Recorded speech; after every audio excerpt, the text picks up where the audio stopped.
Halo semua, salam sejahtera. Semoga semua yang menonton video pada kali ini sentiasa berada dalam keadaan yang sehat dan mendapat rezeki yang tidak pernah putus. Berbalik kepada tujuan video ini dibuat adalah karena saya ingin menceritakan sebuah lagi kisah seram dan juga kisah benar daripada seorang individu. Ceritanya adalah seperti ini.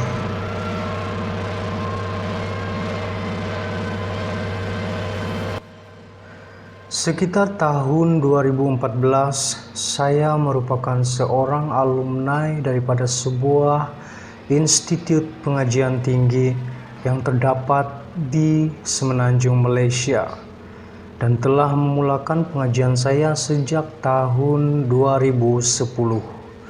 Apabila menjelang tahun 2014, saya balik ke negeri Sabah untuk menjalankan praktikal saya di daerah Keningau sebelum menamatkan pengajian saya.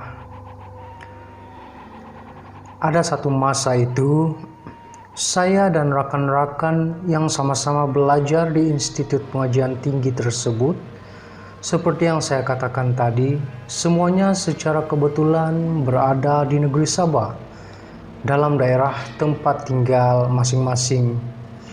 Atas sebab semua ingin bercuti sempena cuti semester pada tahun tersebut.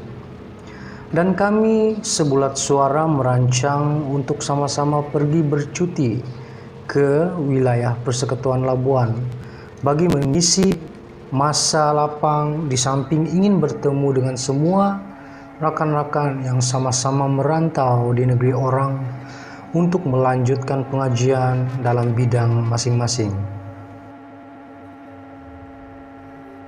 Ceritanya bermula apabila kami kembali daripada percutian tersebut, di mana kami menaiki feri daripada Labuan pada sekitar tengah hari.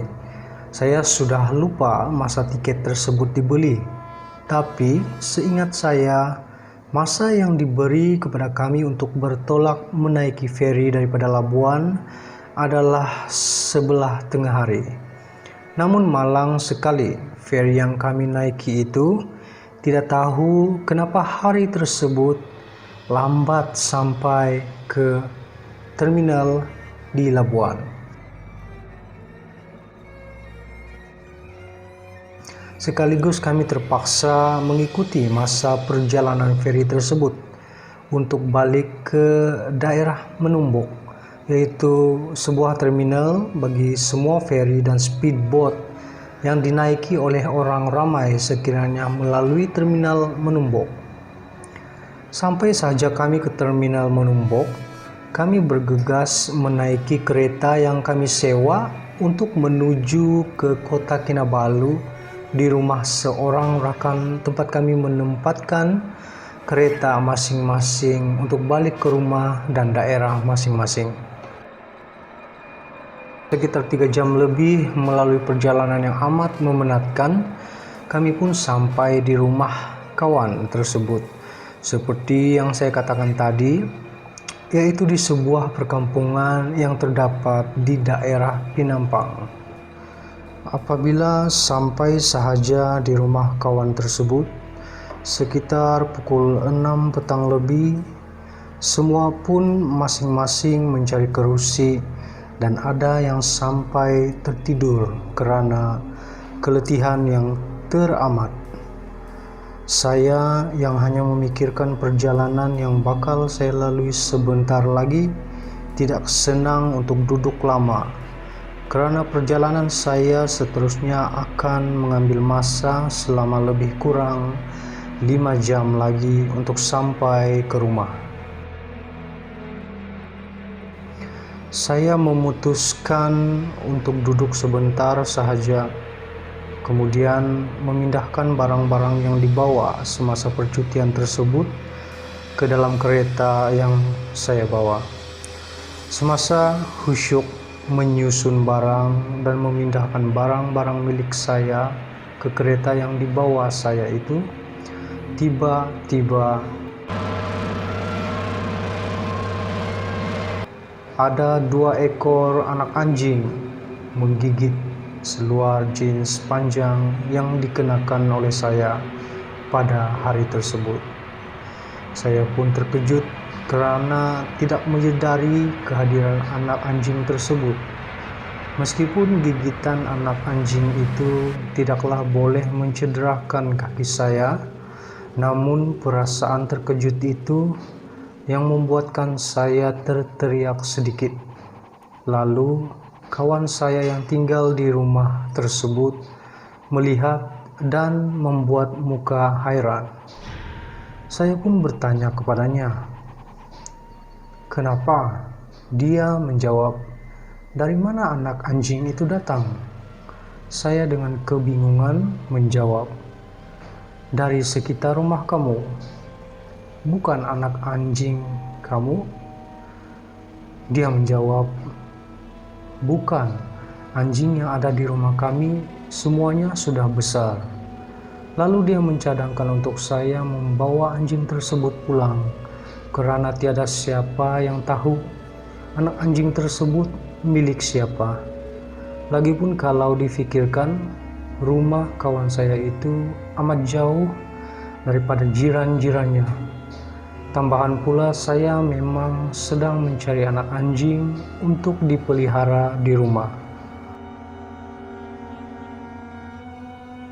Tidak tahu kenapa tanpa berpikir panjang lagi, saya cepat-cepat meminta kawan saya itu sebuah kotak yang kosong untuk menempatkan anak anjing tersebut, supaya dalam perjalanan nanti anak anjing tersebut tidak membuang sesuatu yang tidak sepatutnya di dalam kereta.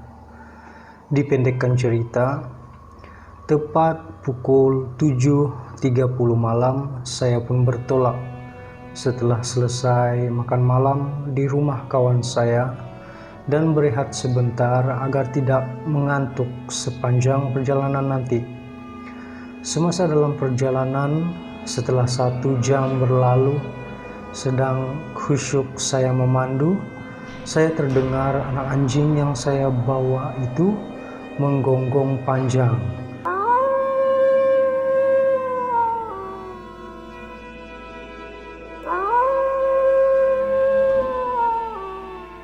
Saya pun membuka lampu dalam kereta bagian depan untuk melihat anak anjing tersebut, dan kedua-duanya hanya berbaring di dalam kotak tanpa apa-apa yang pelik.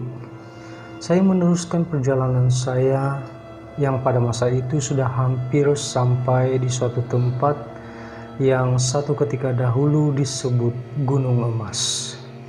Dan setibanya saya di situ, anak anjing tersebut mula berbunyi sekali lagi.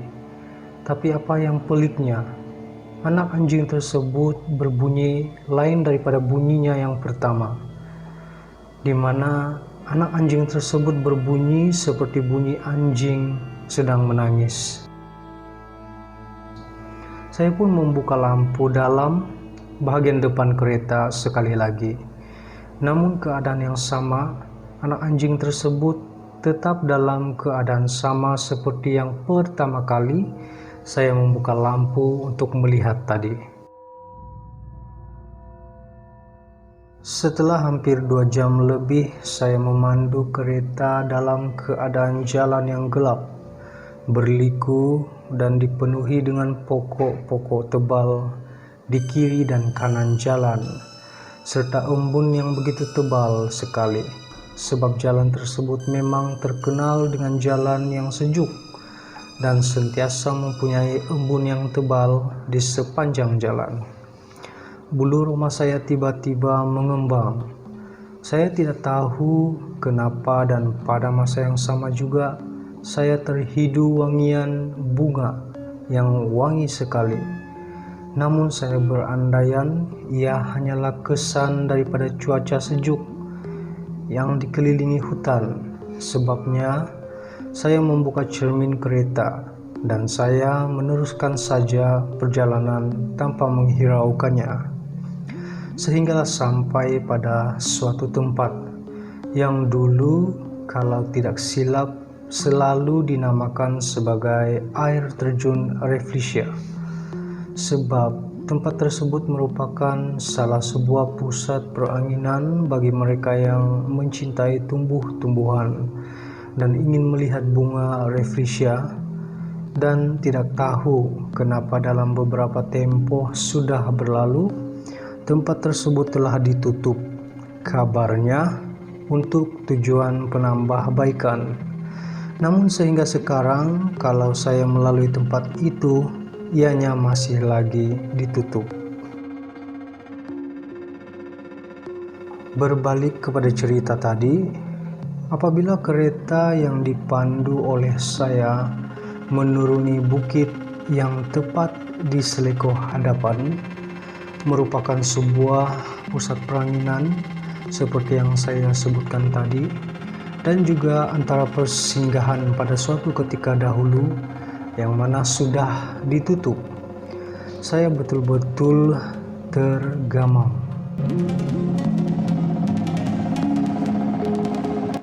Terdiam dan seperti seorang yang baru saja terkena renjatan elektrik.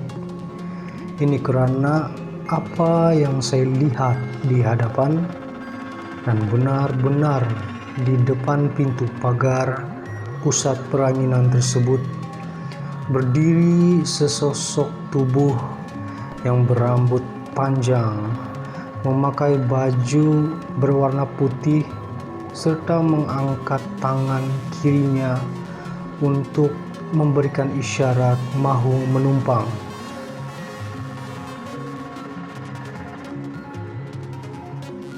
Padahal pada ketika itu seingat saya sudah jam 10 malam. Tambahan pula, tempat tersebut memang tidak mempunyai rumah penduduk kampung sekitar dan amat jauh daripada perkampungan. Saya dengan nafas yang berhembus kencang serta bulu roma yang berdiri kembang dan bingung coba untuk tidak melihat sosok tubuh tersebut dan perlahan-lahan melaluinya serta menutup cermin kereta serta terus memecut laju sambil membacakan ayat suci yang diingati.